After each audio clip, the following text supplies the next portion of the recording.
Riley Car Guy here, and I am back with more Audi suspension videos. As you can see, I have been hard at work wrapping up the driver's side of the front suspension.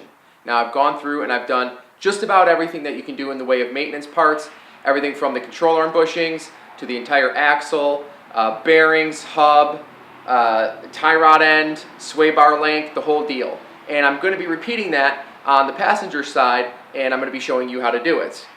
I'm breaking these videos up in little pieces so you don't have to sit here and watch an hour-long video. We're going to start with the sway bar link and the tie rod end. We're going to get those done, and then we'll move on to the next thing. The sway bar link and tie rod end, really in most cars, is pretty easy. So we're just going to lift it up, we're going to turn the wheel to one side, make sure that the tire's off, and then we're going to start with the tie rod, then we're going to do the sway bar link. The sway bar link is simply taking off 2 bolts, pulling the link off, putting it back on, and tightening the bolts. And then of course the tie rod end is a little more difficult. We need to get it off of that spinning rod, mark it, and put it back on. As far as difficulty, this is probably going to be a 2 or 3. If you don't do the markings right on your tie rod end, you'll absolutely need to get in alignment, so just make sure that you know that.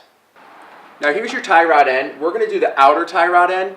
Normally, here's the tie rod here, and there's an inner tie rod end.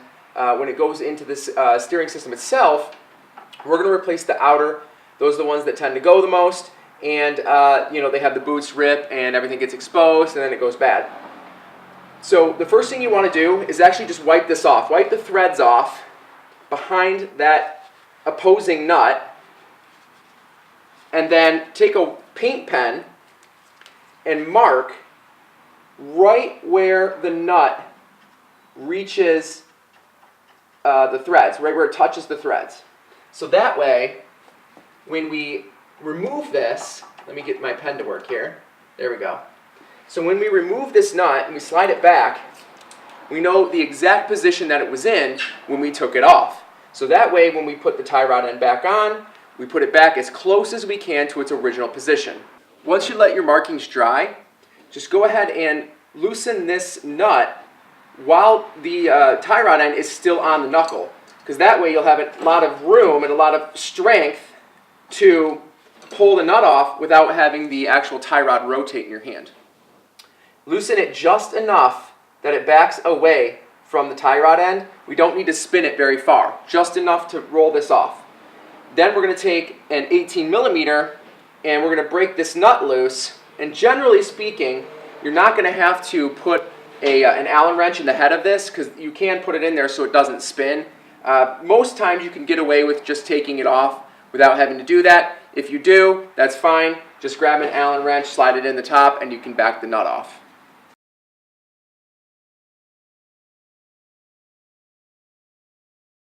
So once that's off, just grab a pickle fork, or if you have a ball joint remover, you can use that as well. And then get your fork in there, and you want to get that thing off here. There you go. So that pops it right off. And then now this will start spinning freely, and we can pull off the tie rod end and put the new one on.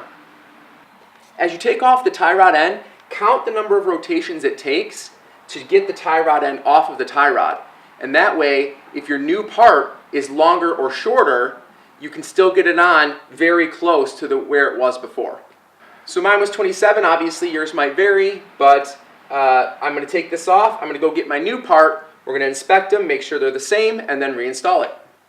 Here's my new part, and I just want to compare the two and make sure that they are the same length. This is in fact the exact same part. The length is the same, and the depth of the actual hole is the same, so I'm really not worried about it. This is going to come with a new nut. Use your new nut, and then also remove this protective boot. Now, I'm not going to remove it right away because I have a lot more work to do and I want to make sure it's protected, but make sure it's removed before you install it back onto the knuckle. So we're just going to screw it back on. We can count. Alright. And then get it back into place, and then we're going to tighten that nut back on. When you are ready, just slide it back into place, put the nut on, and if you have a 1.8 liter, put it at 33 pounds. If you have the 3.2 Roadster, put it at 55. And then literally, that's it. That is your new tie rod end. So we're going to turn the wheel, back to the other position, and we are going to do the sway bar link. Alright, our sway bar link is actually going to be even easier. It's literally just two nuts that you pull off of the sway bar link, pull the link off, and then just reinstall it. So these are 18mm nuts, pop them off, and we'll go get our new link.